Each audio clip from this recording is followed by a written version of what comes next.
जय हिंद दोस्तों। मैं विक्रम कुमार फिर से आपके अपने यूट्यूब चैनल मोटिवेशन मंदिर में आपका स्वागत करता हूँ। दोस्तों अभी इस चैनल पे फिजिक्स का क्लास 10 प्रकाश के परावर्तन का फर्स्ट चैप्टर है दोस्तों, जिसका महत्वपूर्ण वस्तुनिष्ठ प्रश्न बताया जा रहा है दोस्तों, जो कि एग्जाम में ये सारे क्वेश्चन पहले से ही आए हुए हैं या और आगे आने की संभावना है दोस्तों। ठीक है, तो ये एग्जाम में पहले भी आए हुए हैं। लगभग यहाँ पे प्रीवियस ईयर का क्वेश्चन करवाया जा रहा है दोस्तों, जो कि एग्जाम में पहले से आ चुके हैं दोस्तों। कुछ क्वेश्चन पहले भी करवा दिया गया है और कुछ क्वेश्चन अभी अभी और होने वाले हैं। ठीक है, और इसकी थ्योरी फर्स्ट चैप्टर और सेकेंड चैप्टर प्रकाश का परावर्तन और प्रकाश का अपवर्तन दोस्तों, दोनों चैप्टर थ्योरी जो है लगभग पूरी कंप्लीट है। जो बच्चे नहीं पढ़े या जो दोस्त नहीं पढ़े वो जाकर के वो प्लेलिस्ट बना दी गई है, वहां पे जाकर के देख सकते हैं। चलिए, तो आज का क्वेश्चन क्या है दोस्तों, वो देखते हैं और इसको स्टार्ट करते हैं। दोस्तों आज हमारा क्वेश्चन है कि एक दर्पण के वक्रता केंद्र और फोकस के बीच का संबंध बताओ। दोस्तों यहाँ पे ध्यान रखना स्टार्ट के क्वेश्चन में कि जिसको पहले पूछा जाता है दोस्तों, उसी के हिसाब से उसका काम किया जाता है। ठीक है, तो जैसे वक्रता केंद्र पहले पूछा है, बाद में फोकस पूछा है, तो हमें हमेशा ध्यान रखना कि वक्रता केंद्र को ही पहले लेना है और बाद में फोकस को लेना है। ठीक है, और इसी के हिसाब से क्या करना है, हमें सॉल्व करनी है। तो क्वेश्चन है कि वक्रता केंद्र और फोकस के बीच में क्या संबंध है दोस्तों। तो हम लोग जानते हैं कि वक्रता केंद्र जो आर होता है वो फोकस का क्या होता है, दुगनी होती है। दोस्तों ये क्वेश्चन करवाया गया हुआ, प्रूफ भी करवाया गया, थ्योरी पढ़ा दी गई है। ठीक है, तो याद रखना है कि वक्रता केंद्र जो होती है फोकस की दुगनी होती है। दोस्तों इस तरीका से भी दे दिया जाता है या वो डायरेक्ट लिखा भी रहता है कि वक्रता केंद्र की जो त्रिज्या होती है दोस्तों, ठीक है, वक्रता केंद्र की त्रिज्या, एक दर्पण के वक्रता केंद्र, केंद्र हटा दो, वक्रता त्रिज्या लिखना है यहाँ पे। ठीक है, तो दर्पण की वक्रता त्रिज्या और फोकस के बीच के संबंध के बारे में बात करेंगे दोस्तों।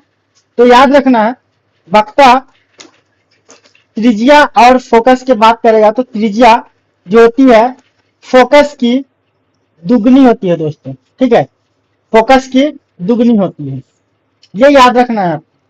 हो सकता है दोस्तों कभी कभी पहले आपसे क्या कह दे, जैसे अभी पहले यहाँ पे वक्रता त्रिज्या पूछा है, हो सकता है दोस्तों कि आपसे कभी कभी क्या कर दे, पहले आपको फोकस पूछ दे।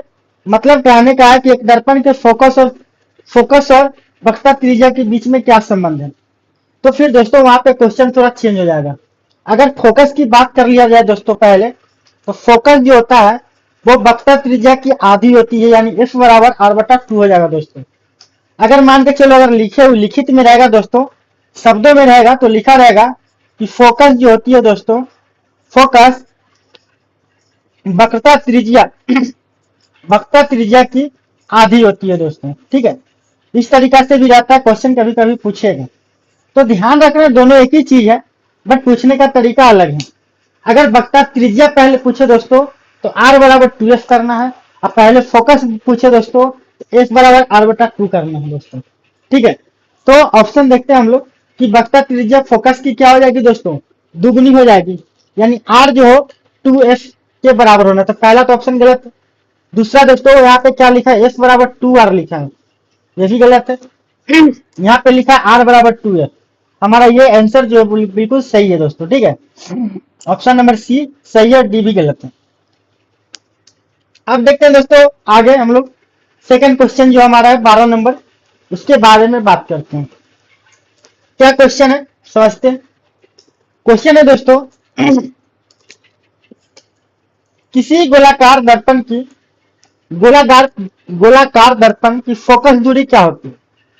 दोस्तों पूछा है कि गोलाकार दर्पण हमारे पास है, जिसकी फोकस क्या होगी। ऑप्शन दिया दोस्तों वक्रता त्रिज्या की दुगनी, दूसरा ऑप्शन है वक्रता त्रिज्या की 3 गुनी, तीसरा ऑप्शन है दोस्तों वक्रता त्रिज्या की आधी, और चौथा वक्रता त्रिज्या के समान। तो दोस्तों क्या अभी मैंने थोड़ी देर पहले ही बताया था अभी कि अगर पहले फोकस पूछ दो दोस्तों तो एफ जो होती है वो क्या होती है, r/2 होती है। मतलब कहने का ये है कि फोकस जो होगी दोस्तों,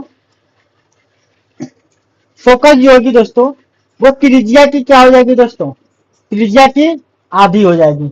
याद रखना है इसको, वक्रता त्रिज्या की आधी होती है। तो उस हिसाब से हमारा आंसर क्या बनेगा दोस्तों कि गोलाकार दर्पण की फोकस दूरी वक्रता त्रिज्या की दुगुनी गलत है, वक्रता त्रिज्या की 3 गुनी ये भी गलत है, वक्रता त्रिज्या की आधी हो जाएगी।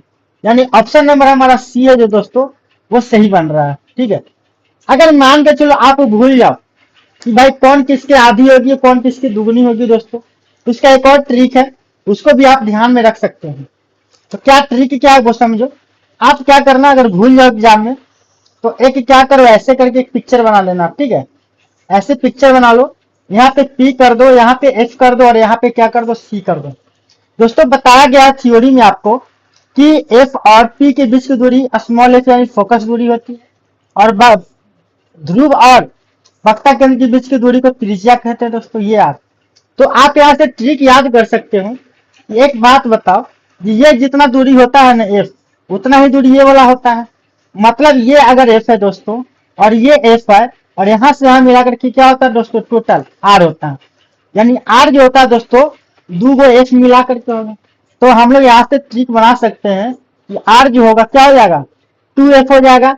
और यहाँ से क्या करेंगे, एफ अगर पूछा दोस्तों तो इसको इधर भेज दो, यानी एफ बराबर क्या हो जाएगा दोस्तों, r/2 हो जाएगा।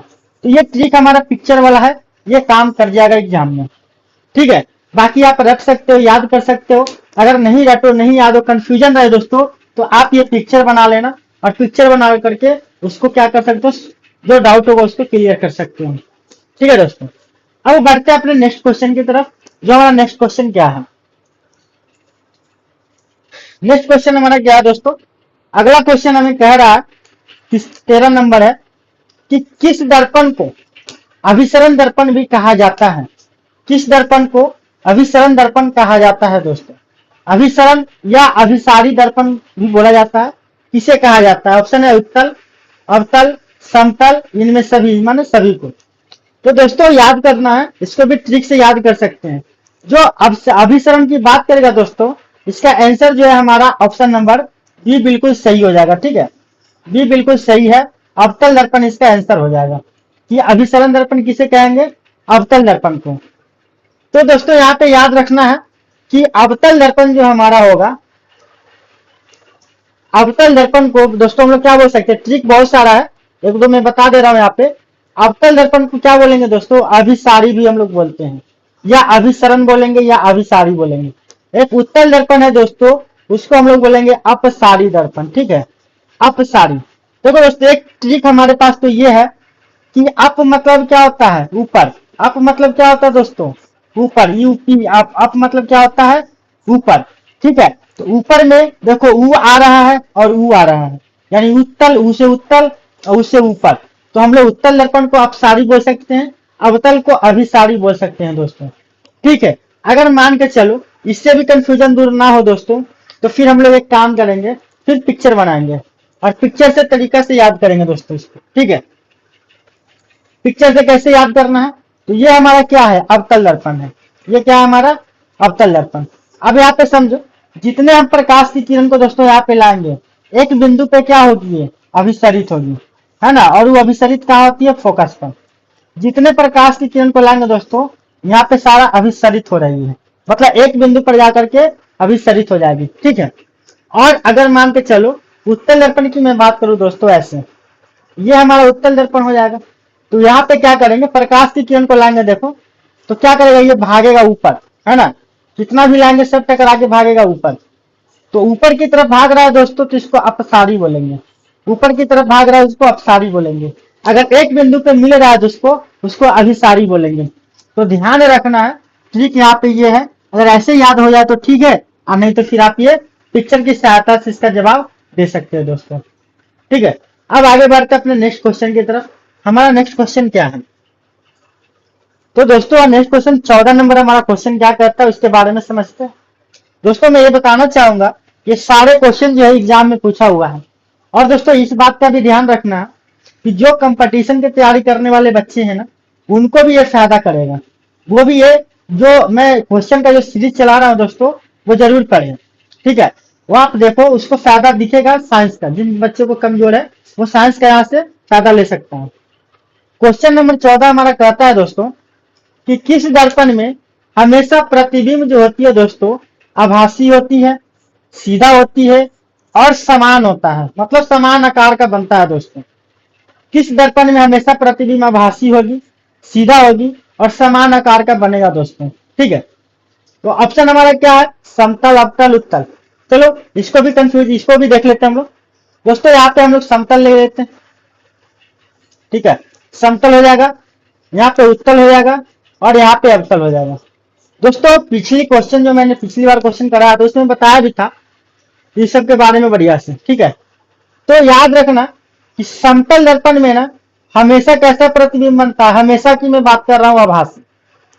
उत्तल में कैसा बनेगा दोस्तों, हमेशा कैसा बनेगा, आभासी। और अवतल में क्या होता है, आभासी भी बनता है और क्या बनता है, वास्तविक भी बनता है। ठीक है दोस्तों, याद रखना इस चीज को। हमेशा की मैं बात कर रहा हूं, हमेशा आभासी समतल में, हमेशा उत्तल में क्या करेगा, आभासी बनेगा। और अवतल में क्या होगा, आभासी बनेगा और क्या बनेगा, वास्तविक भी बनता है। ठीक है दोस्तों, अब मैं बात करता हूं, देखो एक चीज और मैंने बताया था कि आभासी जहां जहां दिखेगा सब जगह क्या मार देना है, सीधा। आभासी जहां जहां दिखेगा सब जगह क्या मारना है, सीधा। आभासी जहां जहां दिखेगा सीधा मारते चलो। ठीक है, और वास्तविक जहां दिखेगा दोस्तों इसको हमेशा उल्टा करो। वास्तविक के साथ हमेशा उल्टा करो, वास्तविक के साथ हमेशा उल्टा करो, काल्पनिक के साथ हमेशा सीधा करो। ठीक है, नहीं, वास्तविक के साथ उल्टा और आभासी के साथ हमेशा सीधा। ठीक है, अब दोस्तों आगे आते हैं। समतल में हमेशा याद रखना है आपको कि समतल दर्पण में हमेशा समान आकार का बनेगा, हमेशा बराबर बनेगा। हमेशा क्या बनेगा दोस्तों, समान आकार यानी बराबर। प्रतिबिंब जो होता है आभासी बनेगी हमेशा, सीधा बनेगी हमेशा और हमेशा समान आकार का प्रतिबिंब बनाएगी। उत्तल दर्पण की मैं बात करूंगा दोस्तों, हमेशा आभासी होता है, हमेशा यहाँ पे लिख देता हूं हमेशा। ठीक है, यहाँ पे भी हमेशा याद रखना है, हमेशा, हमेशा आभासी और हमेशा क्या हो जाएगा दोस्तों, सीधा। और याद रखना है हमेशा छोटा भी बनता है, किसमें, उत्तल में। उत्तल दर्पण में प्रतिबिंब हमेशा छोटा बनेगा, आभासी और हमेशा सीधा। हमेशा की मैं बात कर रहा हूं, प्रतिबिंब वस्तु को कहीं भी रख दिया जाए। और यहाँ दोस्तों अवतल में आभासी सीधा बनेगा, लेकिन यहाँ पे प्रतिबिंब का आकार जो होता है दोस्तों बड़ा होता है। ठीक है, चलो यहाँ पे समझते हैं। वास्तविक को तो हटा दो, इसमें सब उल्टा पुल्टा बनता है, सीधा सब बनता है। तो आभासी की जब भी बात होगी दोस्तों, आभासी प्रतिबिंब की जब भी बात होगी, तो अगर बड़ा की प्रतिबिंब की बात करें, आभासी के साथ में बड़ा की बात करें दोस्तों अवतल दर्पण, आभासी के साथ अगर छोटा की बात करें दोस्तों उत्तल दर्पण, आभासी के साथ बराबर की बात करें दोस्तों हमेशा समतल दर्पण। ये ट्रिक आप अपना लो, याद कर लो, जैसे भी याद करना है। ठीक है, तो चलो आगे बढ़ते हैं क्वेश्चन की तरफ। किस दर्पण में हमेशा प्रतिबिंब जो होता है आभासी, सीधा और समान आकार का बनेगा दोस्तों।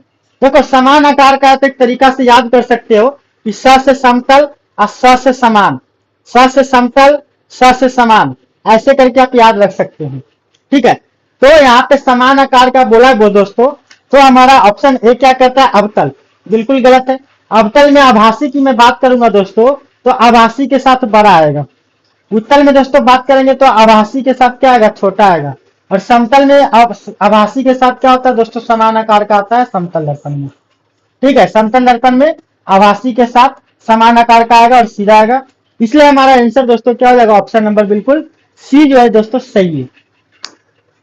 चलिए बढ़ते हैं अपने नेक्स्ट क्वेश्चन की तरफ। 15 नंबर क्वेश्चन क्या कहता है दोस्तों, 11 यहाँ पे स्टार्ट हुआ है, इससे पहले क्वेश्चन करवा दिया गया है और एक प्लेलिस्ट में डाल दी गई है, आप देख सकते हो वहां पे आकर के फिजिक्स का एक प्लेलिस्ट बना होगा। ठीक है, 15 नंबर क्वेश्चन क्या कहता है दोस्तों, समझते हैं। एक गोलीय दर्पण जिसमें परावर्तन सतह अंदर की ओर वक्रीय होती है। क्वेश्चन क्या है कि गोलीय दर्पण का नाम बताना है जिसमें परावर्तन सतह अंदर की तरफ वक्रीय होती है, मतलब गोल होता है, अंदर की तरफ धंसा हुआ होता है। इसके बारे में बात करते हैं दोस्तों। ऑप्शन हमारा क्या दिया है, समतल, अवतल, उत्तल। दोस्तों समतल की मैं बात करूंगा तो देखो हमारा समतल दर्पण जो होता है वो ऐसा होता है, लंबा होता है, सीधा होता है। ठीक है, इसको हम लोग बोलेंगे समतल, इसको क्या बोलेंगे, समतल दर्पण। ठीक है, और एक हमारा होता है दोस्तों उत्तल। उत्तल की मैं बात करूं और अवतल। तो उत्तल दोस्तों हमारा ऐसा होता है, ठीक है, हमारा ऐसा होता है उत्तल दर्पण। और एक होता है दोस्तों अवतल, तो दोस्तों हमारा होता है अवतल, ऐसा होता है। तो देखो किसका धंसा हुआ पार्ट, ये तो बराबर है, सेम है, प्लेन है, इसका तो होगा नहीं। ये देखो उठा हुआ पार्ट है इसका, पीछे से मैंने पेंट कर रखा और इधर से क्या उठा हुआ पार्ट है। तो उठा हुआ पार्ट तो याद करने का तरीका है दोस्तों, उ से उत्तल, उ से उठल, उ से उत्तल, उ से उठल, मतलब उठा हुआ पार्ट है उसको अवतल बोलेंगे, सॉरी उत्तल बोलेंगे। अब हमारा ये हो जाएगा धंसा हुआ, अंदर की तरफ बकरी होना चाहिए, धंसा हुआ होना चाहिए, उसको बोलेंगे अवतल। तो एक गोलीय दर्पण जिसमें परावर्तन सतह अंदर की ओर वक्रीय होता है दोस्तों, उसे क्या कहेंगे दोस्तों, अवतल दर्पण। यानी पहला नंबर ऑप्शन ए जो हमारा दोस्तों बिल्कुल सही है। ऑप्शन नंबर ए हमारा दोस्तों क्या है, बिल्कुल सही जवाब है। ठीक है दोस्तों, तो दोस्तों नेक्स्ट क्वेश्चन की तरफ हम लोग बढ़ते हैं, देखते हैं हमारा नेक्स्ट क्वेश्चन क्या है। नेक्स्ट क्वेश्चन है दोस्तों हमारा कि सर्च लाइट में किस दर्पण का उपयोग किया जाता है। दोस्तों ऑप्शन हमारा समतल दर्पण, अवतल दर्पण, उत्तल दर्पण और इनमें से कोई नहीं। तो दोस्तों सर्च लाइट में याद रखना है कि आंसर क्या हो जाएगा, अवतल दर्पण। मैंने बताया होगा आपको कि अवतल दर्पण का उपयोग जो होता है सर्च लाइट में किया जाता है दोस्तों। देखो दोस्तों अवतल दर्पण का उपयोग कहाँ कहाँ किया जाता है, बहुत ही फेमस है, याद रख लेना आप, ठीक है। समतल अवतल दर्पण की बात करेगा दोस्तों तो याद रखना है हजामती दर्पण के रूप में किया जाता है, ठीक है, हजामती दर्पण में किया जाता है, सर्च लाइट में किया जाएगा दोस्तों, याद रखना सर्च लाइट, अग्रदीप, ठीक है, गाड़ियों के हेडलाइट, गाड़ियों के हेडलाइट और अग्रदीप में दोनों एक ही चीज है, ठीक है, हेडलाइट बोले या अग्रदीप बोले दोस्तों बात एक ही पड़ेगा। इसको और याद कर सकते हो आप, सर्च लाइट हो गया, गाड़ी का हेडलाइट हो गया, अग्रदीप बोल सकते हो, टॉर्च में हो जाएगा दोस्तों, ठीक है। नाक कान गले के डॉक्टर के द्वारा भी किया जाता है, नाक कान गले दांत आदि की जांच के लिए डॉक्टर के द्वारा किया जाएगा। अगला दोस्तों याद कर रख सकते हो सौर भट्टियों में, ठीक है, सौर भट्टियों में ये इंपॉर्टेंट है दोस्तों, जो कि अवतल दर्पण का उपयोग किया जाता है इन सब जगह पे, इंपॉर्टेंट है, याद रख सकते हो आप, ठीक है। और एक हमारा होता है दोस्तों उत्तल दर्पण, उत्तल दर्पण का भी याद रखना पीछे देखने के आईने के रूप में, है ना, ड्राइवर जो बैठा रहता है ना उसके मुंडी के ऊपर एक आईना लगा होता है जिससे को पीछे की ओर देखता है, उसमें भी क्या किया जाता है, उत्तल दर्पण का उपयोग किया जाता है। गाड़ी के क्या कर सकते हो, साइड मिरर, यानी दरवाजा के बगल में एक आईना लगा होता है दोस्तों, उसको मतलब साइड मिरर बोलते हैं, उसमें भी हम लोग क्या करते हैं, उत्तल दर्पण का उपयोग करते हैं दोस्तों। दो हो गया। एक और याद रखना सड़कों के स्ट्रीट लाइट भी होती है दोस्तों, वहां पे भी हम लोग उत्तल दर्पण का उपयोग करते हैं। ये सब फेमस है, जो भी एग्जाम्पल मैं बता रहा हूँ बहुत ही फेमस एग्जाम्पल है। तो दोस्तों क्वेश्चन क्या है समझते हैं कि सर्च लाइट में किसका, तो अवतल दर्पण का उपयोग हो जाएगा दोस्तों, ठीक है। ऑप्शन नंबर बी जो हमारा बिल्कुल सही जवाब है। नेक्स्ट क्वेश्चन की तरफ बढ़ते हैं दोस्तों। हमारा नेक्स्ट क्वेश्चन क्या है, क्वेश्चन नंबर 17। क्वेश्चन नंबर 17 कह रहा है दोस्तों दर्पण सूत्र क्या होगा, ठीक है, दर्पण सूत्र की बात किया जा रहा है दोस्तों। याद कर लो दर्पण सूत्र 1/v प्लस 1/u बराबर 1/f होता है, ये आप याद रख सकते हैं, है ना। यू भी साथ में याद रखना है, ठीक है, यू भी अल्ट्रा वायलेट रे बोलते हैं ना, यू भी साथ में रहेगा, यू प्लस भी जोड़ देना है, ठीक है, तो ये साथ में आना चाहिए आपका। तो ये हमारा दर्पण सूत्र होता है दोस्तों। एक चीज और याद रखना v माइनस यू, है ना, 1/v माइनस यू, ये भी याद रखना आप, मना 1/f, ये दोनों सेम ही लगता है। तो ये हमारा ऊपर वाला जो है दोस्तों दर्पण सूत्र है, और नीचे वाला दोस्तों याद रखना, आगे बताएंगे, आगे क्वेश्चन डिस्कशन कराया जाएगा, लेंस सूत्र बोलते हैं इसको दोस्तों, ठीक है। अगर आप लोग थ्योरी पढ़ोगे जाकर के तो थ्योरी में ना इसको याद करने का ट्रिक बताया गया कि कैसे याद किया जा सकता है, ठीक है। तो अभी हमसे क्वेश्चन किसका पूछा है, दर्पण सूत्र का पूछा है। तो दर्पण सूत्र क्या होगा बताओ दोस्तों, 1/v प्लस 1/u बराबर 1/f। अब खोजते, यहाँ पे क्या लिखा है 1/f प्लस 1/u, हटा दो इसको। यहाँ पे लिखा है 1/f प्लस 1/v, इसको भी हटा दो, u और v साथ में आएगा, 1/v प्लस 1/u बराबर 1/f, देख लो यहाँ पे दोस्तों, और यहाँ पे माइनस में दिया है, ठीक है। तो माइनस वाला यहाँ पे गलत है, प्लस वाला यहाँ सही है। तो ये हमारा दर्पण सूत्र हो जाएगा 1/u प्लस 1/v बराबर 1/f हो जाएगा। ठीक है दोस्तों, अब बढ़ते हैं हम लोग नेक्स्ट क्वेश्चन की तरफ। नेक्स्ट क्वेश्चन हमारा क्या कहता है, नेक्स्ट क्वेश्चन नंबर हमारा 18 है। वाहनों में पीछे देखने के रूप में किस दर्पण का उपयोग किया जाता है दोस्तों? अभी मैंने चर्चा किया ऊपर कि वाहनों में पीछे देखने के आईने के रूप में किसका उपयोग किया जा सकता है? ऑप्शन समतल, उत्तल, अवतल। ठीक है, अभी जस्ट मैंने बताया था कि उत्तल दर्पण का उपयोग कहाँ कहाँ होता है। तो याद रखना, पीछे देखने के आईने के रूप में, पीछे देखने के आईने के रूप में। ठीक है, ये भी रहेगा ऑप्शन में, या पश्च दृश्य भी लिखा जाता है दोस्तों, पश्च दृश्य के रूप में भी किया जाता है। अगला याद रखना दोस्तों, साइड मिरर। ठीक है, साइड मिरर के रूप में भी इसका उपयोग किया जाता है, किसका? उत्तल दर्पण का। और एक और याद रखना दोस्तों, सड़कों के स्ट्रीट लाइटों में, सड़कों के स्ट्रीट लाइटों में भी किया जाता है उपयोग, किसका? उत्तल दर्पण का। ठीक है दोस्तों, फेमस है, याद रखना। और क्या यहाँ पे अवतल, आंसर क्या हो जाएगा इसका? इसका आंसर हो जाएगा ऑप्शन नंबर सी, बिल्कुल सही है।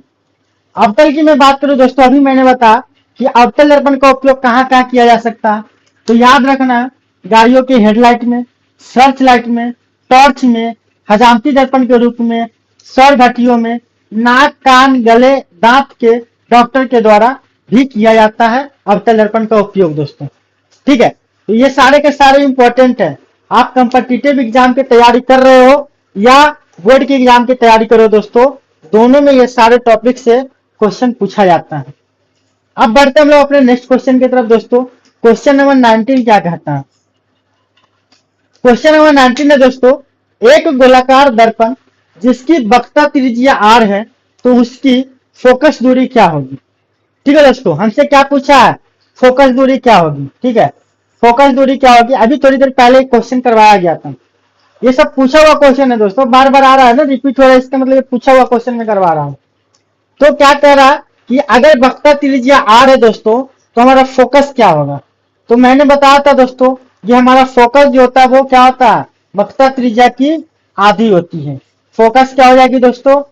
फोकस क्या हो जाएगी दोस्तों? वक्रता त्रिज्या की क्या हो जाएगी? त्रिज्या की आधी हो जाएगी।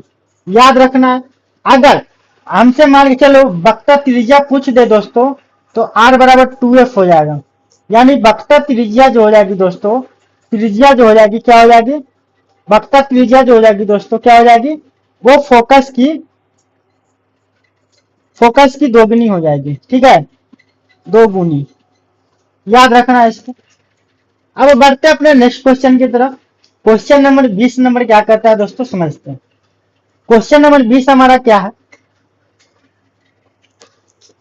गोलाकार दर्पण जिसकी परावर्तक सतह बाहर की ओर उभरी होती है, मतलब बाहर की ओर वक्रित होती है दोस्तों, तो उस दर्पण, गोलाकार दर्पण को हम लोग क्या कहेंगे? तो दोस्तों अभी मैंने थोड़ी देर पहले इसके बारे में भी चर्चा किया कि हमारे पास फिलहाल 3 तरह के दर्पण है। एक हमारा ये है समतल, ये हमारा समतल है। एक दोस्तों ये हमारा उत्तल होता है। ठीक है, ये हमारा उत्तल दर्पण होता है। एक होता है दोस्तों हमारा अवतल। ठीक है, हमारा क्या होता है? एक अवतल। अब कह रहा है कि किसका जो सतह जो होता है, परावर्तक सतह बाहर की ओर उभरी होती है, मतलब बाहर निकली होती है। देखो दोस्तों, यहाँ पे समतल की मैं बात करूंगा तो समतल नहीं हुआ, क्यों? क्योंकि इसका परावर्तक सतह जो होता है वो क्या होता है? प्लेन होता है, समतल होता है। अब परावर्तक सतह का मतलब ये होता है दोस्तों कि मान के चलो आईना जिस तरफ से हमारा फेस दिखाई देता है दोस्तों, उसको हम लोग बोलते हैं परावर्तक सतह। और पीछे का भाग जहाँ पेंट होता है उसको नहीं, जो उसके आगे होता है। और यहाँ पे देख लो दोस्तों, इसको मैंने पीछे से पेंट कर रखा है, इसका परावर्तक सतह तो दोस्तों आगे की तरफ होगा। तो ये आगे की तरफ है दोस्तों, ये देखो उभरी हुई पार्ट है, निकली हुई पार्ट है, तो इसको हम लोग बोलेंगे उत्तल दर्पण।